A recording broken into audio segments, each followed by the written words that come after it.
buenos días, amigas y amigos. Bienvenidos a la Comisión de Derechos Humanos del Estado de Puebla. Quiero agradecer a todos ustedes su presencia el día de hoy para continuar con este ciclo de conferencias Actualidad en Derechos Humanos. Y bueno, el día de hoy nos acompaña la doctora Susana Talía Pedrosa de la Llave, comisionada de la Comisión Ejecutiva de Atención a Víctimas. Bienvenida, doctora, a Puebla.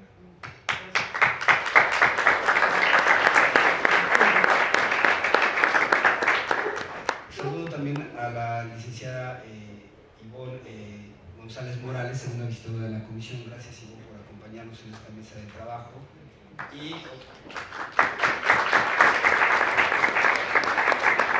también quiero comentarles y agradecer la presencia de servidores públicos que nos acompañan el día de hoy, como por ejemplo del Ayuntamiento de San Andrés Cholula, también de instituciones estatales como la Fiscalía General de Justicia del Estado, de la Secretaría General de Gobierno. Nos acompaña la licenciada Lourdes Martínez Medellín, asesora del secretario, en representación del secretario Diodoro Carrasco. Licenciada, bienvenida a la comisión. También del Instituto Estatal de Educación para Adultos, del DIF estatal, del Instituto Nacional de Migración, bienvenidos. Y universidades, alumnos, universidades del Colegio Minimalista de Ciencias Penales, bienvenidos. Del Instituto Lingüístico Computacional ALBA, Universidad de la Sierra, de la Benemérita Universidad Autónoma de Puebla. Se encuentra la licenciada Miriam Ponce Gómez, titular de la Defensoría de los Derechos Universitarios de la UAP. Licenciada, bienvenida a la comisión. También del Instituto Estatal de Educación Digital de Puebla, Campus Quecholá, de la Universidad Autónoma de México, bienvenidos también. Y diversas organizaciones de la sociedad civil, como por ejemplo el Colegio de Investigaciones de Posgrados, AC, Unidades Habitacionales, Colonias, Barrios y Fraccionamientos, Mujer Cerezo en Libertad, Defensora Integral Ciudadana, Semillas de Felicidad, y también Fernando Cuellar se encuentra con nosotros. Bienvenidos a todos ustedes. Bueno, comentarles que vamos a continuar con este ciclo de conferencias en el tema de los derechos humanos. El día de hoy la doctora Susana Talía Pedrosa de la Llave nos va a exponer una conferencia magistral denominada El Estado Constitucional y los Derechos de las Personas en Situación de Víctimas, lo cual me parece un tema muy importante, sobre todo por los últimos 8 años que ha sufrido de evolución jurídica el Estado mexicano, desde 2008, que se reformó la Constitución para poder implementar un nuevo sistema de justicia penal, pasando por 2011, que es la reforma constitucional en materia de derechos humanos más importante que ha tenido el Estado mexicano, y todas estas reformas han versado especialmente en proteger los derechos humanos de las víctimas. Entonces me parece que es un tema de actualidad, un tema muy importante, y sobre todo de una especialista como es la doctora Susana, que actualmente es comisionada, pero tiene una larga trayectoria tanto académica como también en el servicio público. Le voy a pedir a la licenciada segunda visitadora que nos haga el favor de leer la síntesis curricular de la doctora Susana Talía. Por favor, licenciada.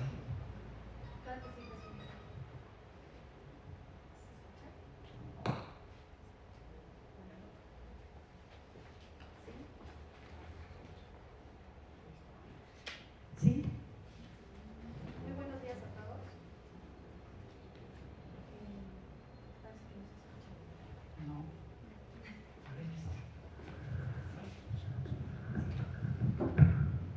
Muy buenos días a todos. La doctora Susana Talía Pedrosa de la Llave es doctora en Derecho por la Universidad Complutense de Madrid, diplomada en Derecho Constitucional y Ciencia Política, licenciada en Derecho por la UNAM, investigadora del Instituto de Investigaciones Jurídicas de la UNAM y miembro del Sistema Nacional de Investigadores. A partir de octubre de 2013 es comisionada de la Comisión Ejecutiva de Atención a Víctimas, que es un organismo descentralizado, no centralizado del Gobierno Federal, y órgano operativo del Sistema Nacional de Atención a Víctimas, en donde supervisa temas de políticas públicas, capacitación e investigación, por lo que ha participado en la elaboración del protocolo de la Asesoría Jurídica Federal, Sistema de Justicia Penal Acusatorio, también en el modelo de atención integral en salud, en el programa de atención integral a víctimas 2014-2018, en el modelo integral de atención a víctimas, en el modelo de prevención, atención y sanción del hostigamiento y el acoso sexual en la Comisión Ejecutiva de Atención a Víctimas y coordina además los comités de detención arbitraria, de tortura, tratos crueles, inhumanos o degradantes, y el de derechos económicos, sociales, culturales y ambientales de la Comisión Ejecutiva. Actualmente cursa la maestría en Administración y Políticas Públicas en el IEXE, Escuela de Políticas Públicas. Es profesora de posgrado en Derecho en la UNAM. También fue consejera universitaria de la UNAM. Ha sido profesora de la Facultad de Derecho de la UNAM y tutora en la plataforma virtual del Instituto Latinoamericano de la Comunicación Educativa, ILSE. En la maestría de Derechos Humanos y Seguridad Pública, Asimismo, fue titular de la Secretaría Técnica del Consejo Consultivo y segunda visitadora general de la Comisión Nacional de los Derechos Humanos. Es premio Instituto Nacional de Administración Pública y la doctora es autora de los libros El Congreso de la Unión, Integración y Regulación, El Control del Gobierno, Función del Poder Legislativo, El Congreso General Mexicano, Análisis sobre su evolución y funcionamiento actual. Es autora también de diversos artículos y coordinadora de la Constitución comentada para niñas, niños y jóvenes y para todos, y autora del libro El Derecho de la Igualdad entre Hombres y Mujeres, su situación jurídica en México, publicado en 2014 por la UNAM, por Editorial Trillas, y se encuentra preparando actualmente su segunda edición. Bienvenida, doctora, a la Comisión de Derechos Humanos del Pueblo. Muy bien, gracias, licenciada. Adelante, doctora, tiene la palabra. Gracias. Buenas tardes a todos y a todas, principalmente a las organizaciones de la sociedad civil, a las y los servidores públicos que nos acompañan y al público en general. Antes de iniciar mi conferencia y de agradecer esta invitación, quisiera abordar dos puntos básicos.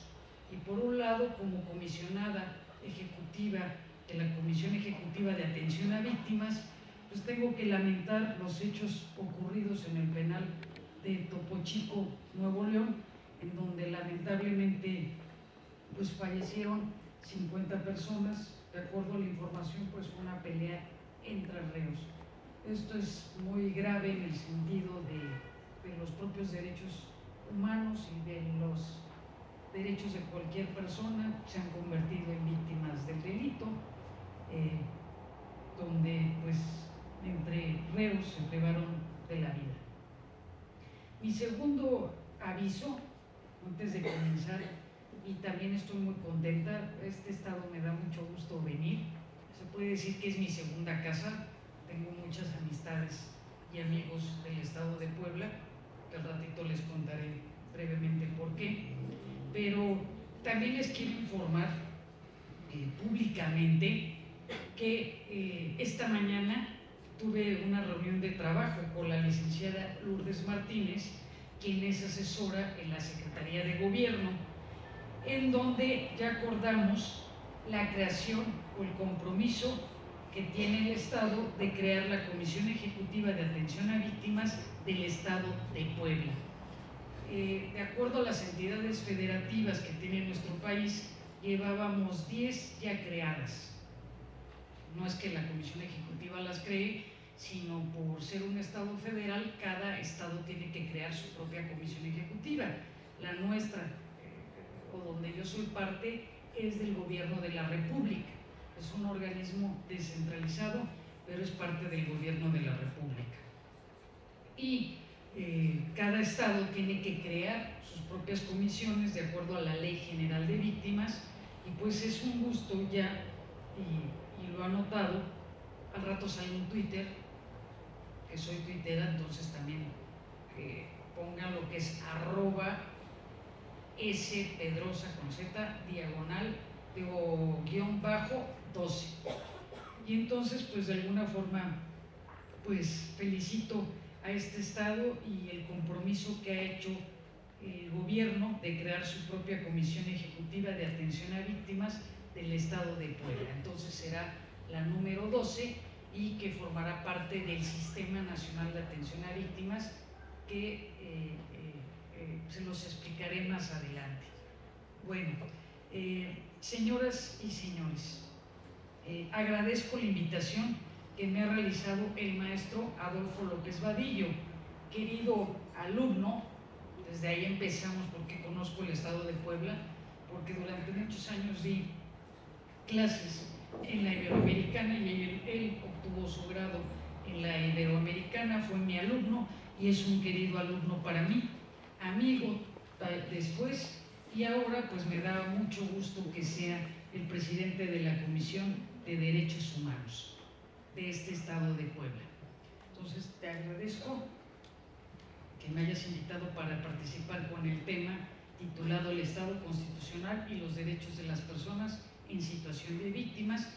También agradezco la presencia de Liliana Ivonne González, segunda visitadora.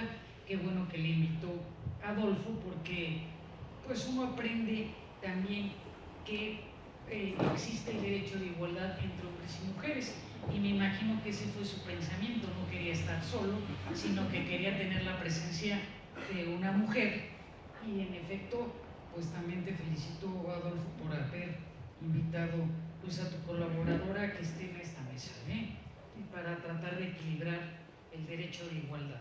Entonces pues se aprendió muy bien los derechos humanos, y me tocó pues ser su maestra. Entonces pues cada día pues compruebo que pues el aprendizaje ahí sigue y trabaja muy bien. Lo felicito también desde la entrada de la propia comisión. Hay muchas cosas que son de llamar la atención, por ejemplo, el que firmemos ese letrero, pues eso es una parte de una política pública, de sumar a las personas, de la exposición que tienen aquí y que es un precioso edificio. Y también pues agradezco todas las atenciones de la licenciada Lourdes Martínez, asesora de la Secretaría de Gobierno, con quien analizamos profundamente cómo es que tienen que crear la comisión ejecutiva y estar en contacto permanente con ellos para que en breve tiempo pues cuenten los poblanos con esa comisión y que atienda los casos que tengan que ver con víctimas del delito, principalmente. Las víctimas de violaciones a derechos humanos las investiga la Comisión Ejecutiva. Cuando la Comisión Estatal de Derechos Humanos de Puebla investiga las presuntas violaciones a derechos humanos, la Comisión Ejecutiva no.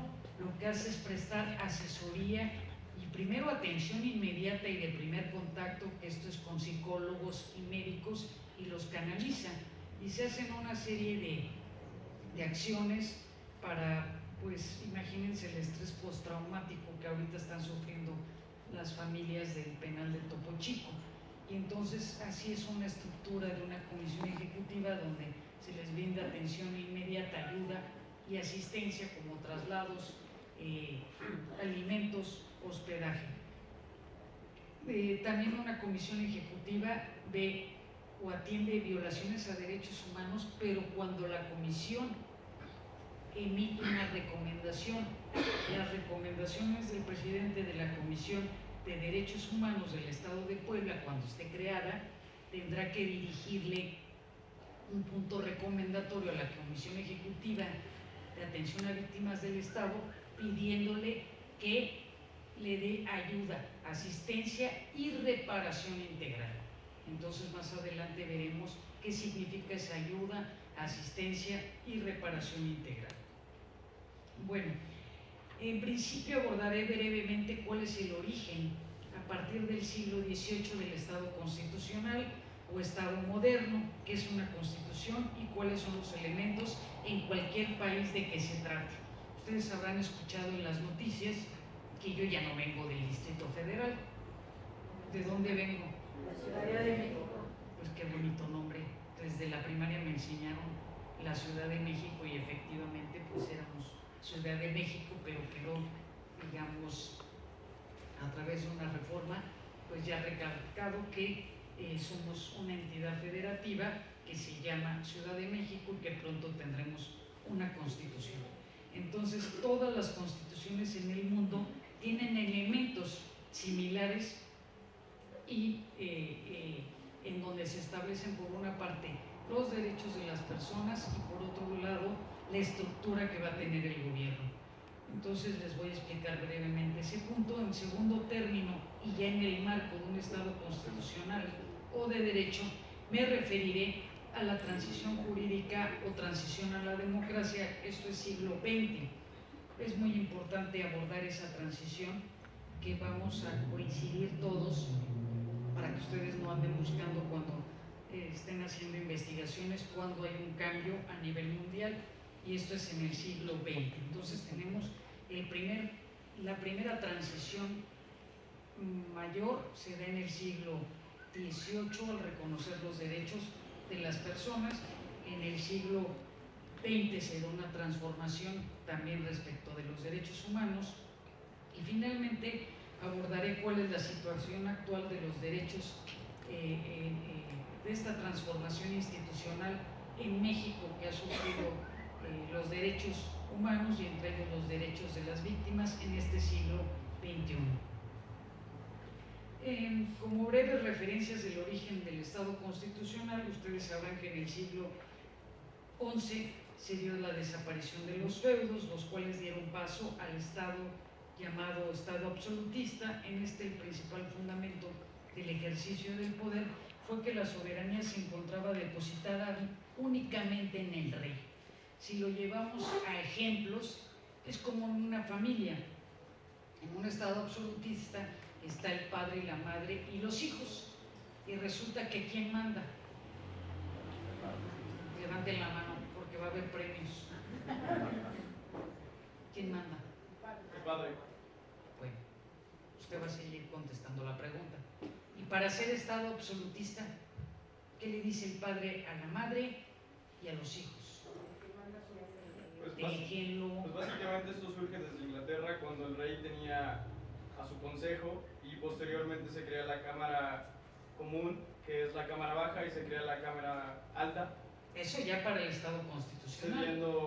Pero el Estado absolutista, y le estoy hablando no de su familia, de cualquier familia. Pues era básicamente que el rey era el que tomaba las decisiones y los consejeros únicamente hacían eso, aconsejar. Sin embargo, la cuestión se volvía tiránica porque el rey era el que tenía... El papá en este contexto era el que tomaba todas las decisiones, a pesar de que tenía un consejo, cuando realmente no. Si yo como su hija, que no, imagínese, puedo ser su abuela, pero si soy su hija y le digo, papá, voy a ir al cine, usted en un Estado absolutista, ¿qué me diría? Pues básicamente tomé la decisión que yo creyera. ¿Y qué me diría? Que no, supongo. Que no. ¿Y por qué? ¿Por qué papá no puedo ir? Pues porque básicamente la cuestión absolutista es represora, entonces... Ni me contesta o me dice no porque soy tu padre. Y entonces en el Estado absolutista era así. ¿Dónde están los premios? Ah, acá están los premios. Le digo, por aquí. Hasta el final van a aplaudir los de los premios. Si no,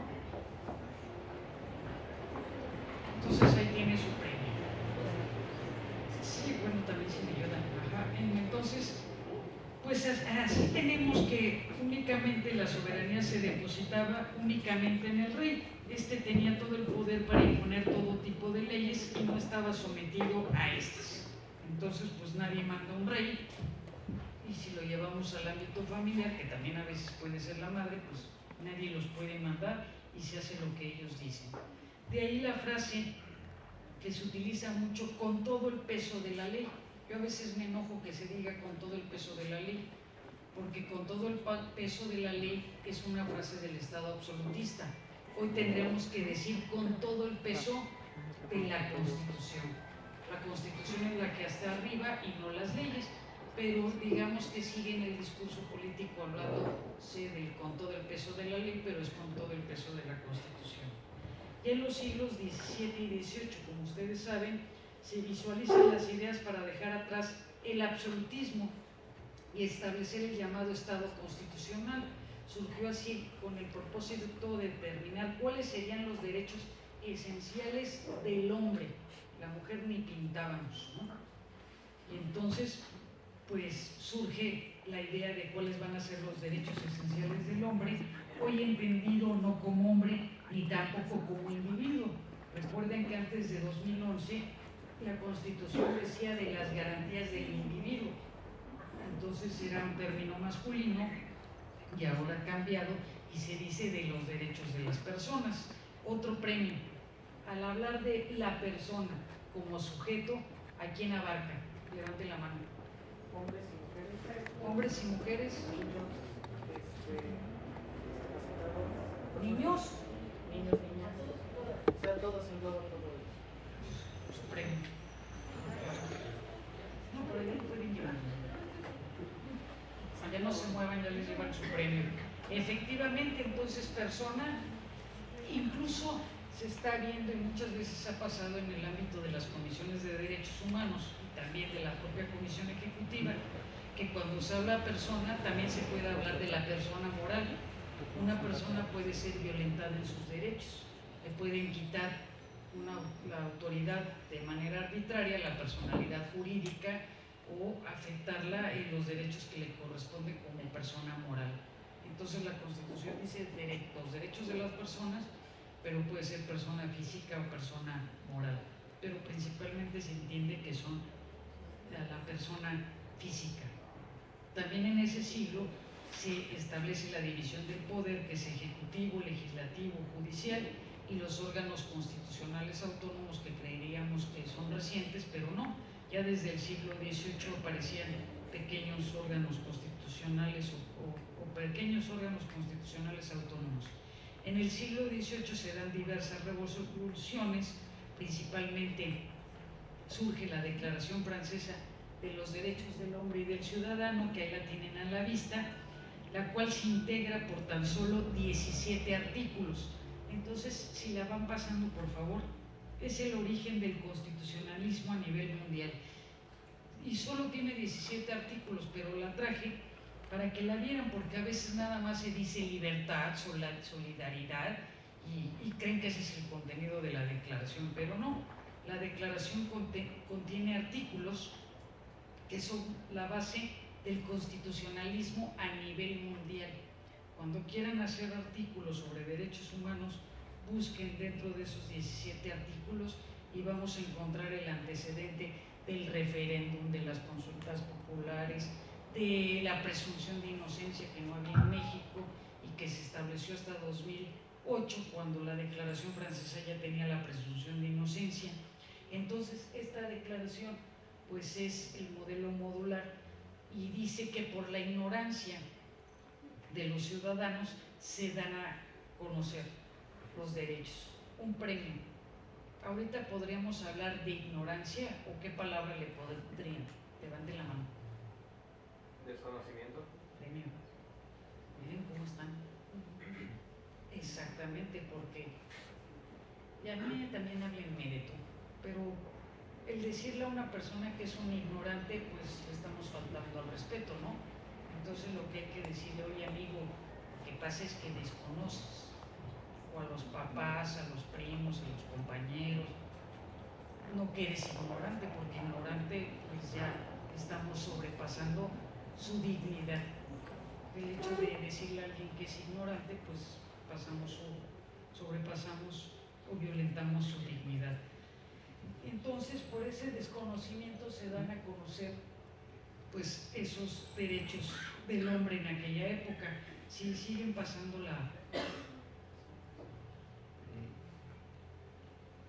esa declaración tiene más de 227 años de su creación, pero que contiene nociones y elementos que, en mi opinión, son más actuales que nunca para el constitucionalismo contemporáneo. Muchas veces ustedes irán a cursos o a conferencias donde dicen, vamos a ver el constitucionalismo contemporáneo. Pues sigue siendo el mismo. Prácticamente es el texto de esa declaración de tan solo 17 artículos. Y si ven, pues el primer artículo habla de la libertad, que los hombres nacen y permanecen libres y son iguales en derechos. El que sigue rápidamente, por favor. Que, bueno, que las personas o cualquier asociación política tiene derecho a la resistencia y a la opresión. Esto se refiere a nuestro artículo 39, cuando a una sociedad no le gusta su forma de gobierno, pues se tiene el derecho de cambiar las formas a través de reformas constitucionales o a través de una nueva constitución. ahí se podría ver que era el derecho a la revolución, pero hoy en día no hay prácticamente revoluciones, sino que se dan etapas de transición. El tercero, que dice que ningún cuerpo, ningún individuo puede ejercer autoridad que no emane expresamente de ella, de la ley. Levante la mano, ¿qué es eso?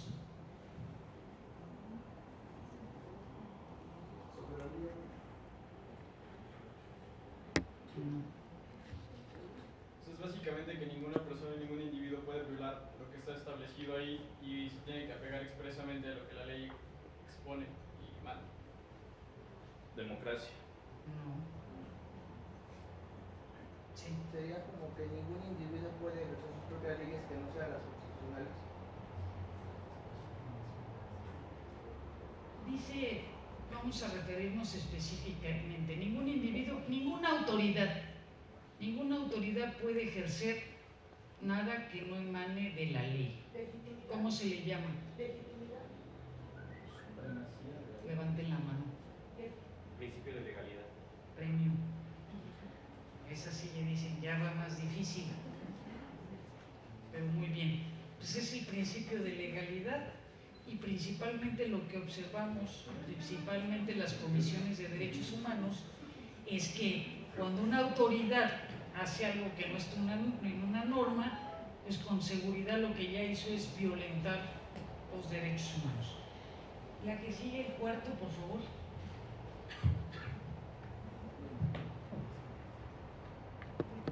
Y para el individuo, que todas las personas podemos hacer todo aquello que no esté prohibido.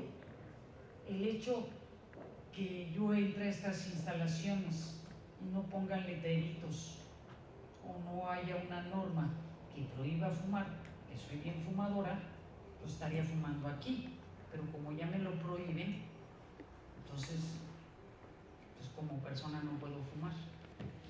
Entonces para las personas en común podemos hacer todo aquello que no esté prohibido. Y el que sigue, el quinto, la ley no tiene derecho de prohibir más que las acciones nocivas a la sociedad. Todo lo que no está prohibido por la ley no puede ser impedido y nadie puede ser obligado a hacer lo que ella no ordena. Y entonces ninguna autoridad nos puede decir, porque ahí cuando uno entra hasta una tienda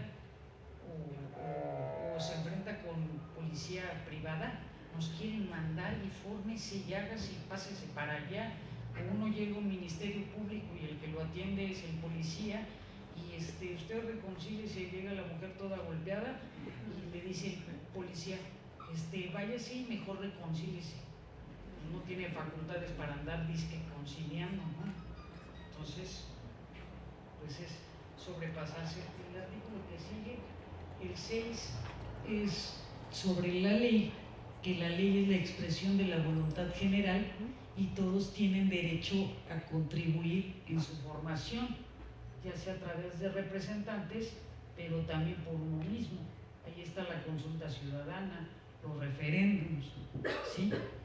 Y que bueno, las leyes deben de ser iguales para todos y que hay limitación para los individuos en razón a la capacidad y de acuerdo a las virtudes y talentos. Esto se refiere, por ejemplo, al servicio civil de carrera, o cuando ahorita me presentaron como doctora.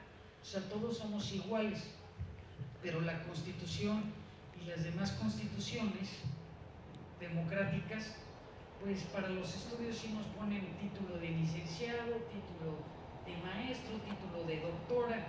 Entonces pues es lo único, ¿verdad? Pero no me dicen, ahí viene la duquesa o el príncipe Adolfo, pues no. Entonces lo que sí es maestro, yo soy doctora y acá es licenciado. Y para el servicio civil de carrera pues sí cuenta siempre una preparación que yo siempre se la recomiendo porque es muy importante, pues que día a día nos capacitemos para ofrecer mejores servicios como servidores públicos a la sociedad. El que sigue, que ningún hombre puede ser acusado, arrestado ni detenido, salvo los casos que determine la ley. Y entonces esto significa que solo se puede detener a alguien si es en caso de flagrancia. Si no es en caso de flagrancia, solo con una orden judicial. Y cuando una autoridad detiene a una persona y lo golpea, pues ahí ya incurre en uso excesivo de la fuerza pública y entonces pues ha violentado derechos humanos. El que sigue, por favor.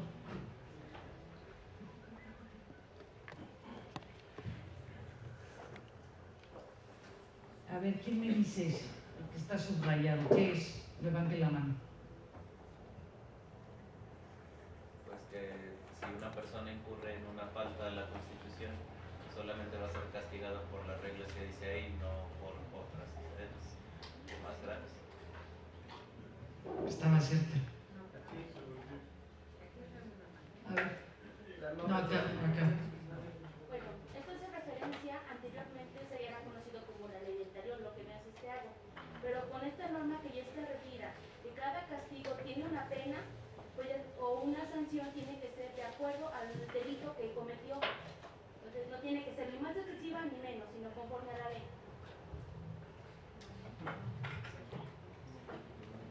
Le falta la mitad.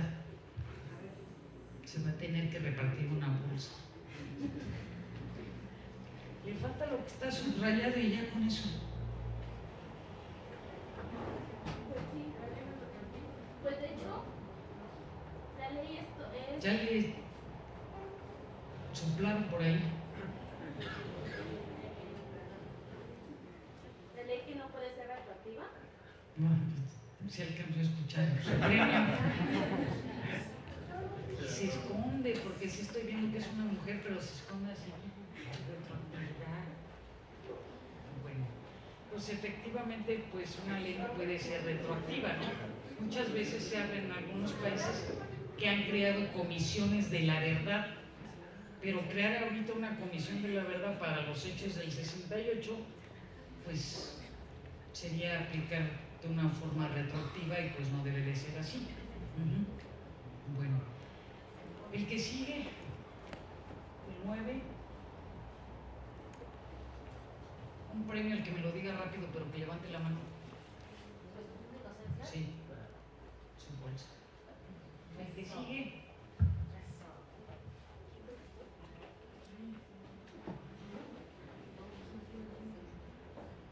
Efectivamente, y antes no había eso, y acuérdense cómo sacaban a todos los delincuentes y luego hasta los teatros que se hacían, ¿verdad? Como le pasó a la francesa, que repitan la escena.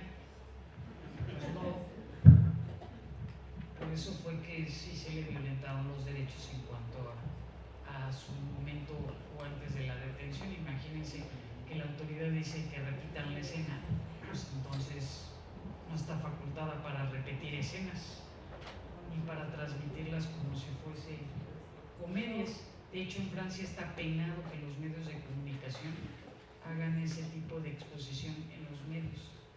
Y la cadena de televisión se lleva en sanciones terribles, pero nadie lo hace. Por eso es que el gobierno francés se enojó tanto de ese tema. Bueno, ahora tenemos el 10, que nadie debe de ser molestado por sus opiniones, incluso religiosas, con tal de que su manifestación no altere el orden público establecido por la ley. ¿Quién lo dijo? Su bolsa. Su bolsa. Efectivamente es la libertad religiosa. Aquí yo les tendría que comentar algo pues muy importante. Hay católicos, hay evangélicos, hay musulmanes, hay de todo tipo. Pero el artículo 40 dice que nuestro país es un estado laico y como servidores públicos pues no tenemos que estar predicando una religión. Imagínense ahorita que yo como servidora pública o Adolfo pues nos ponemos a dar un sermón de iglesia y dense la mano y todo eso, pues no lo podemos hacer. Pero lo que sí se puede hacer es que respetemos, toda la sociedad tiene que respetar que hay unos católicos y hay otros que no son católicos, que son evangélicos o algo. Pero muchas veces se llega a radicalizar tanto este tema que los católicos son agredidos. Ahora con la visita del Papa, pues si uno ve por Twitter, pues hasta mentadas de, ya saben, al propio Papa, cuando en realidad no están respetando que hay personas católicas que cuando sucede un hecho lamentable, unos rezan y otros ayudan.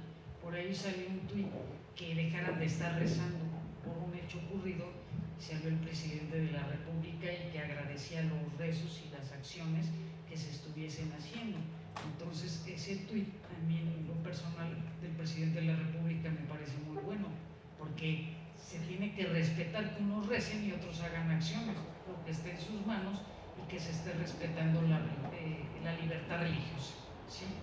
El 11, ahora ya me lo pusieron como, ¿cómo se llama?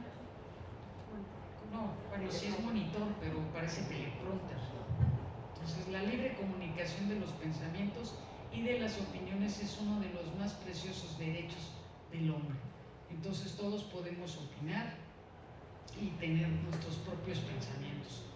Y hay un derecho al que nadie puede entrar. ¿A qué derecho no se puede entrar? Bolsita. Ahora sí ya. Ahora sí ya, ver tantos intentos, pero al pensamiento uno no puede. ¿Y qué estás pensando, no? Siempre luego hasta las parejas o los amigos. ¿Y qué estás pensando? Y uno está pensando en otras cosas y dice, estaba pensando en los pajaritos que están ahí. Pero pues nunca puedes saber en realidad lo que estábamos pensando. O a lo mejor inmediatamente contestamos otra cosa, ¿no? Pero la verdad es algo que puede quedar nada más en la persona, de esa libertad de pensamiento que tenemos, y nadie puede entrar. Antes se decía en siglos pasados que el único que podía entrar era Dios en los pensamientos de la persona, pero entonces nadie puede entrar en los pensamientos de la persona, ¿no? A lo mejor ahorita alguien me está viendo y me está diciendo, vino peinada la doctora, ¿no? Si me peiné, fui a la estética para estar con ustedes, si me vieran peinadita, ¿no? Bueno, el que sigue, el 12, la garantía de los derechos del hombre y del ciudadano necesita de una fuerza pública. Este es algo que se da constantemente en nuestro país y hay una confusión. Cuando se da el derecho de manifestación, pues todos se pueden manifestar, pero tiene que ser pacíficamente. Pero cuando obstruyen la carretera México-Acapulco y no dejan pasar a nadie, hay que usar la fuerza pública. Pero la fuerza pública, de acuerdo a la ONU, tiene momentos, y primero es el diálogo, y entonces se va subiendo hasta que se logre que permitan un acceso para que ellos se puedan manifestar, pero que también las otras personas puedan llegar a su destino. Y luego dicen, es que la policía, esta es una manifestación y los jóvenes que están parados es la policía. Inmediatamente luego decimos, pero es que ellos están prohibiendo nuestra libertad de manifestación. ¿La están prohibiendo? No, simplemente están aquí para vigilar que no vayamos a romper es acrílico que está ahí, o dañar las paredes, ¿no? Pero no por el hecho de estar presente la fuerza pública están violando nuestros derechos humanos. Lo violarían si alguno de ellos va y golpea a uno de nuestros compañeros, ¿sí? Y en todos los países hay fuerza pública.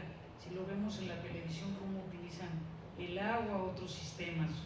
Y hay documentos de la ONU en donde se dice que debe de ser gradual la intervención de la fuerza pública. El siguiente, el 13, habla, fíjense, contribución. Todos los ciudadanos tenemos que pagar los impuestos y de acuerdo a la fortuna y capacidad de las personas. Entonces, los que más tienen, más deben de pagar. Los que menos tienen, menos debemos de pagar. Ni me entendieron, ¿verdad? Bueno. Entonces, por igual, pero en razón a la fortuna y a la capacidad. El 14, que este es muy importante y no se ha dado en México, comprobar, los ciudadanos debemos de comprobar la contribución pública. Hay un estacionamiento en Chiapas que cuando uno va llegando al aeropuerto se baja y paga, otra persona paga, ¿verdad? Porque van por nosotros, y paga el estacionamiento y dice, lo que recaude este estacionamiento va para la secundaria pública número 18. Y entonces ya sabemos que lo que se recauda va para esa secundaria. Y aquí en el presupuesto pues solo sabemos que va destinado tanto para la educación, tanto para seguridad pública, etcétera. Pero debería de estar más determinado para qué es la contribución o a dónde va a estar dirigida, y a vigilar su empleo, a determinar su cuantía, cobro y duración. El que sigue, que la sociedad tiene el derecho de pedir cuentas. Por eso ahora pues está muy en boga el tema de la transparencia. O sea, todos tenemos que pedir que los servidores públicos seamos transparentes. Si alguien ve mi cuenta de Twitter que vine al estado de Puebla, se le puede ocurrir decir cuánto gastó la doctora, y entonces se va a entregar, o pueden entregarle cuánto gasté en trasladarme a esta ciudad, y si tomé vino o no tomé vino, o ¿qué otra cosa? Comí langosta, o los invité a todos ustedes, imagínense, ¿no? No, nada más tengo que meter mi factura de unos huevos con jamón que me comí en 5 minutos. Bueno, y un jugo también, un jugo verde. Bueno, el que sigue, ya casi vamos a terminar. Este es fundamental para saber qué es el Estado de Derecho, qué es el Estado moderno. Toda sociedad en que la garantía de los derechos no está asegurada, ni la separación de los poderes determinada, no tiene constitución. Puede haber un texto constitucional, pero si no hay derechos y no hay la garantía de esos derechos, pues no hay constitución. Puede decirse que hay poder ejecutivo, legislativo y judicial, pero que en la práctica pues uno influye sobre los otros, entonces no tiene constitución. Tiene que haber los dos elementos para que sea considerado como una constitución. El que sigue, por favor, el 17, que es el último, que tampoco lo hemos cumplido. Si van a expropiar esta zona de acuerdo a la Declaración Francesa, ¿qué tendrían que decir? Que esta parte, ¿para qué va a ser? ¿Utilidad pública? Sí. ¿Cuál sería una utilidad pública? Una autopista. No, déjenlo porque ya levantó la... Una escuela. Pues una escuela de derechos humanos. Se lo quitan a la Comisión Estatal de Derechos Humanos y sí. Luego, ¿qué dice? Legalmente comprobada. ¿Qué significa?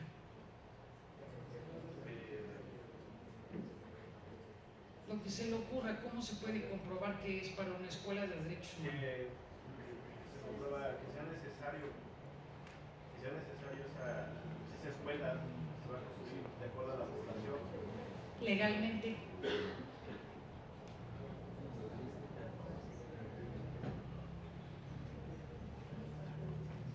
Te voy a ayudar para su bolsa. Legalmente es que tenga ya los permisos, la autorización para que usted o se ponga esa escuela. Y luego dice, lo exija evidentemente y bajo la condición de una indemnización justa y previa. ¿Cuánto dinero le van a pagar a la Comisión Estatal? De acuerdo a una... Sí, una indemnización justa. ¿Qué sería lo justo? Un avalúo comercial, muy bien. ¿Y previo? ¿Quién paga primero?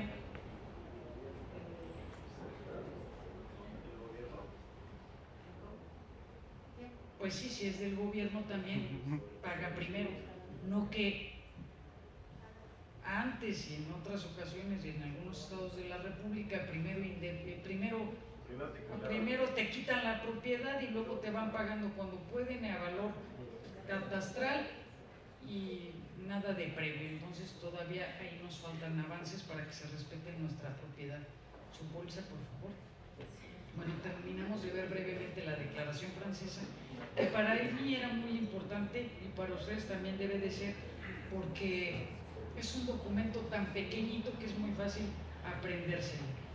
Por otra parte, en muchas ocasiones los abogados y académicos y toda la sociedad nos complicamos la existencia y se las complicamos al definir o explicar qué es una constitución. ¿Qué es una constitución? De forma sencilla. La Carta Magna. La Carta Magna es de Juan Sin Tierra de 1215. Si tiene libros se los quito. No tiene libros. Pues la Constitución es un organismo, más que nada es la base principal donde se desprenden nuestros ordenamientos jurídicos. Sí, digo de manera sencilla, corta. Un conjunto de leyes. Un instrumento jurídico que permite establecer el funcionamiento de la nación y de los derechos humanos. Muy bonitas sus definiciones, pero vaya y digas, póngase en la esquina a decirlo. Les voy a decir que la Constitución es esto. ¿Lo van a entender? A ver, la forma más sencilla. Un documento avalado donde expone diferentes leyes. Vaya a la esquina y explíquenlo. Es la ley de la nación. Es básicamente el código que va a regir nuestras acciones. Leyes y obligaciones del individuo. Donde se encuentran plasmados los derechos y obligaciones de la persona. La ley suprema de la que está superando. Vaya a la esquina y yo no creo que nadie le entienda. A ver, allá atrás. Conjunto de normas del Estado. ¿Qué? La organización del Estado. No. De lo más sencillo, lo más sencillo. Reglas, conjunto de normas. 2 bolsas. Como rige Los derechos y obligaciones. la manera en que se tiene que actuar. Nada. Es el poder. Lo más, que no tiene nada a la mano, yo porque no pude pasar ayer rápido a la oficina, tuve compromisos. de un país. ¿Quién trae la Constitución? ¿Quién lo dijo? 2 bolsas. Levántese por favor y dígales a sus compañeros lo que es una Constitución. Muy bien. Bueno, pues así sí, si va a la esquina y dicen llévese su Constitución, entonces todos van a decir que es un libro y entonces efectivamente es la forma más sencilla y así lo definía el doctor Jorge Carpizo, que en paz descanse. De hecho, verán en sus publicaciones algo que hicimos una constitución comentada para niños, niñas y adolescentes, que vienen dibujitos. Y ahí dice que es un libro, un folleto, un documento. Y entonces, pues es un pequeño libro que ahora el nuestro ya no es tan pequeño, que de forma similar como diversas religiones tienen un libro respecto de su religión. Entonces la Constitución es un libro que si no se lee, si no se conoce, pues no vamos a saber cuáles son esos principios.